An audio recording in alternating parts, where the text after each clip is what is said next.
everybody, and welcome to the Sala. Today, we are joined by the fabulous June Pezzotti. June is a musician, producer, and writer. After years of working in marketing, June has taken his love for storytelling to his true passion, music. He released his first album, Housewarming, last year, and is currently working on album number 2. June is also usually behind the cameras helping produce the Sala, but today he's right in front of your faces. June, what's going on? What's up? So when you were younger and then getting into college, what was it that you were aspiring to do? I spent most of my teenage years being a DJ, so that was a lot of fun. Mm-hmm. And then it just progressed into wanting to be on radio when I went to college. So my freshman year of college, I went to Fairleigh Dickinson University. I had my own radio show. It was cool. It was a lot of fun. And I was still DJing a bunch of campus events and started to gain a little bit of like momentum with the DJing. And then in college, did that continue? No. So I transferred to Rutgers University after my freshman year. And I was just DJing parties and stuff. And I met different people. And they started introducing me to the world of marketing. So I kind of got like an internship. And I was just in the city working on like Nike and Jordan events and just all this. It was like a brand new world and it was fun. And I was kind of getting a little tired of DJing. So it was kind of like the perfect transition for me at that time. So it was cool. Now, I know like you and I have discussed your marketing endeavors. Sure. And you're sort of taking a step out of that right now. Yeah. So can you talk a little bit about, in our conversation you had mentioned that you're like the reverse artist. In the sense, I said that. You said that. Very poetic of you. So you said you're the reverse artist in the sense of after college in college you were introduced to marketing. After college, that sort of was your pursuit, and that's been your pursuit up until this moment. But now you're kind of rediscovering the artist in yourself. I'm finding myself. So I mean, it's always been there. I think, it has actually. The common thread has always been like storytelling. So whether I was doing it through writing, whether I was doing it through video work, whether I was getting a crowd to move in a certain way through DJing, it was always just storytelling. And that just kind of led to like, brand marketing and strategy and those types of things. And it made sense there for a little bit, but then you start meeting certain challenges and walls within that. You have brand guidelines and things that you have to follow. And there's some fun in those challenges, and there's also some limitations in them. So the limitations kind of made me search elsewhere to figure out like where can I just fully go all out. And it kind of led me back to music. And that was really the thing that's always been there since day one, since I could talk and sing along to Disney movies. Mm-hmm. So you talked about with DJing, with marketing, and now with your music, that there's been a thread of storytelling, and that's always come out as like, wow, that really means a lot to you, and that's something that you can do and can control. Where in your life, in your upbringing, was that something that became of importance to you? I mean, I've just met a lot of different people from various walks of life. So when I was going in from 4th grade to 5th grade, I got transferred from schools. So I went into an art school at that point. And when I went there, that was really where I met a variety of different like students that came from different backgrounds. And so everyone had a different story than the narrative that I was used to. Just kind of everyone had this, when you grow up in certain communities, it seems like everyone has like a similar story. You know what I mean? Like for most of my childhood, I thought like, if you grew up with 2 parents, I thought that was weird. Because everyone I knew was in a single parent household.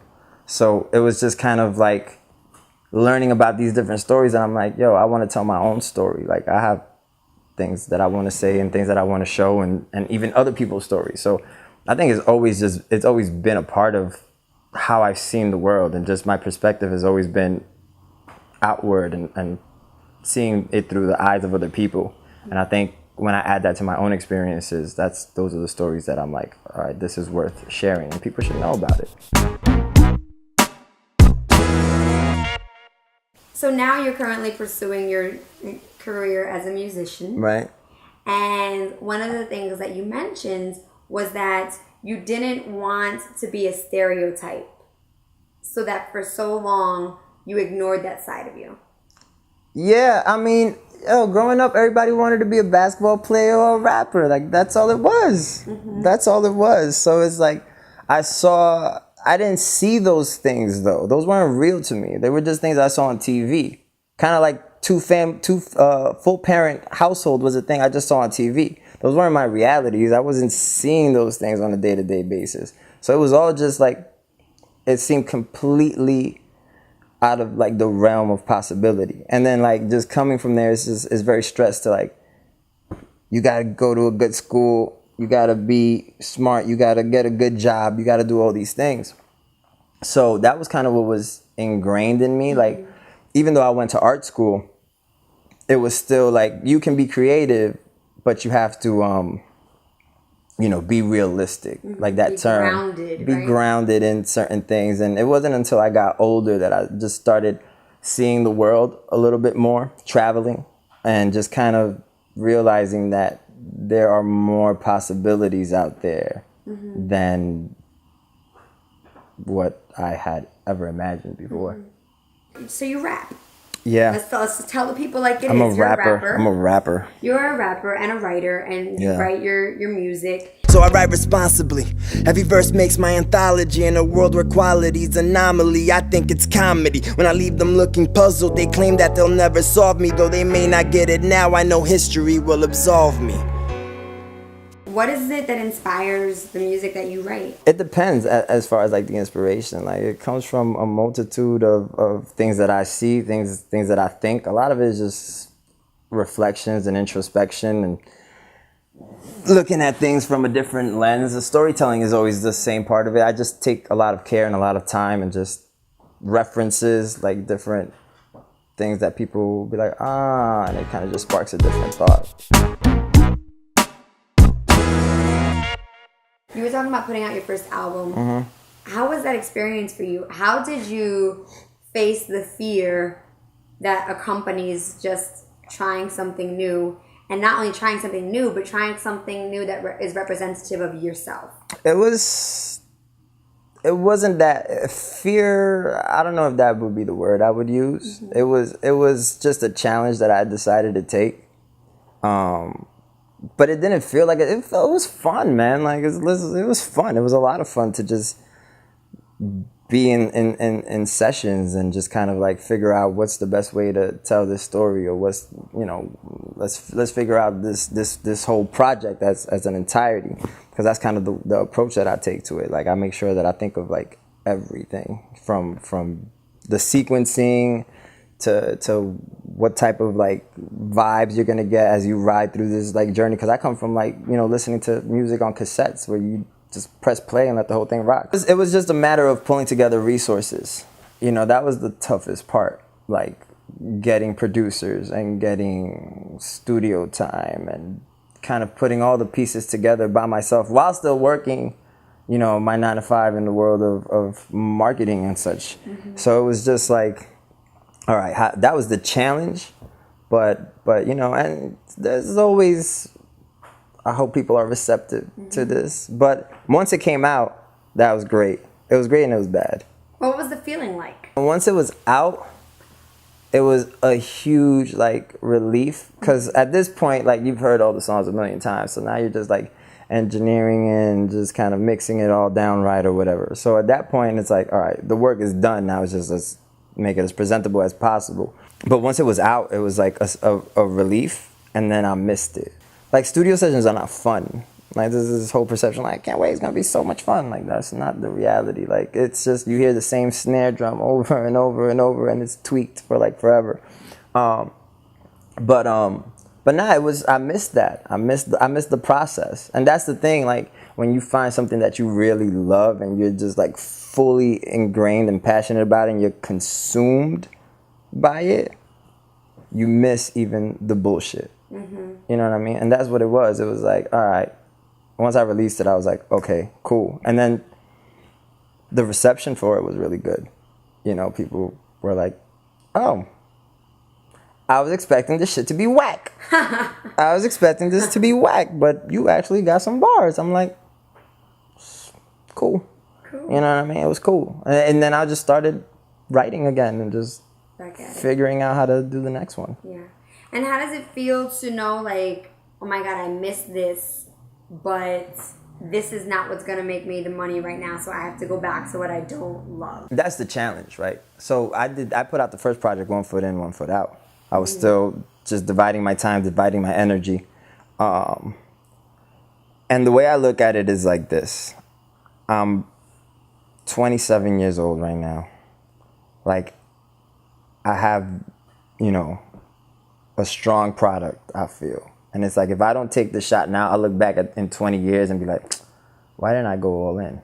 You know what I mean? Like, I went to school. I did everything that I'm good. My experience, my resume is like that Kanye song. Like, I was looking at my resume, feeling real fresh today. Like, my LinkedIn is solid. You know what I'm saying? But it was just, I needed to try this out, man. Like, why not? I'm doing something that a lot of people just talk about doing. Like, everybody's like, I wish I could do this, or I wish I could do that. It's like, yo, you can. You just have to sacrifice certain things for it. That goes back to recognizing what it is that you value.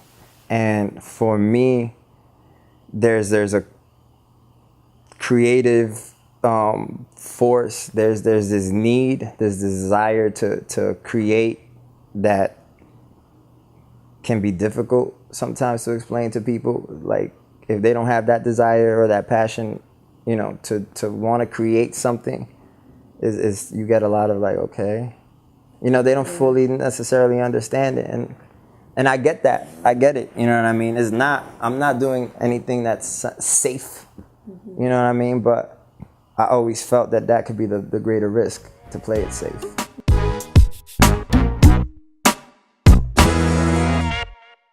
How important is it to have people that will believe in you? It's huge. It's major. Because you go through periods of self-doubt. So to have certain people in your corner is great. But it's also like, you have to have like people that are going to keep it like 100% real with you too. Because it's like, don't support me if I'm doing bullshit. Like, call me out on it. I'd rather that than I'm doing bullshit and you're just like, yeah, well, it's cool, man. Yeah. You know what I mean? So it's like, call me out on it, and I'm receptive to it. I'm down to get better. What do you hope to accomplish with your music? I just want to be around it. Like, it's such a strong hold on me that I just want to continue to be around it and continue to just explore different possibilities and different sounds and just make an impact on anybody. Like, I've had people come up to me and, yo, this one song that you did, like, dude, that was ill. Like, it touched me, or it sparked a thought in me, or you make me want to write. Those little things, whoever it comes from, whether it comes from 1 million people or 3 people, like, that feels good. I hope that I can continue to make music that people go to when they just want to listen to something that they feel like, all right, I don't know him, but I feel like he'll understand what I'm saying or what I'm going through. Are you ready to be someone's like breakup song? Yeah. Yeah, hell yeah, why not? Want to be in the room with that one dude I love crying? it. I love it. I'm all for it.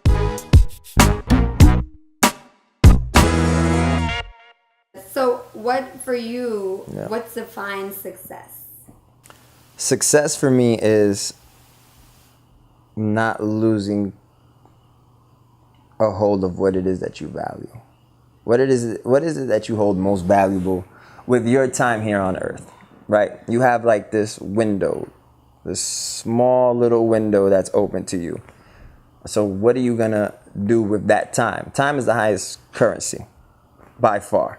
So what are you gonna do with that time that's gonna make an impact, that's gonna fulfill you, that's gonna let you, I'm big into like the idea of the human experience, like just experiencing different facets of life, traveling with purpose, and just kind of just all those things are things that I value. I think that it's very bold to be able to say, I've been in a state of comfort, but this is not where I want to be. and I want to pursue something else. It's like how far down the road are you gonna keep driving when you realize, oh, I made a wrong turn somewhere. I'm heading toward a destination that I don't want to end up at. Right. So it's like you could just keep going and be like, oh well, we'll just go to this new destination because this is now the road that I'm on. Might as well just keep going. Or you could be like, you know what? I'm not really feeling where I'm going. If you're going down a path and it's not for you, then you got to make that U-turn. And the album, the next one, when can it be expected? Sometime in the winter of 2015. There you go. Sometime in the winter of 2015. So thank you all for chilling with us in the Sala. June, thank you very much. And we're glad you took, those next steps. Yeah, no, you're on your detour. It's gonna be fun. It is fun. No, but You're in it. It's gonna get silly fun. Let's get silly fun. Let's get silly fun. That's what it's about. You too. You're about to get silly fun too. Silly fun all the way. Thank you all for chilling. We'll see you next week. Bye.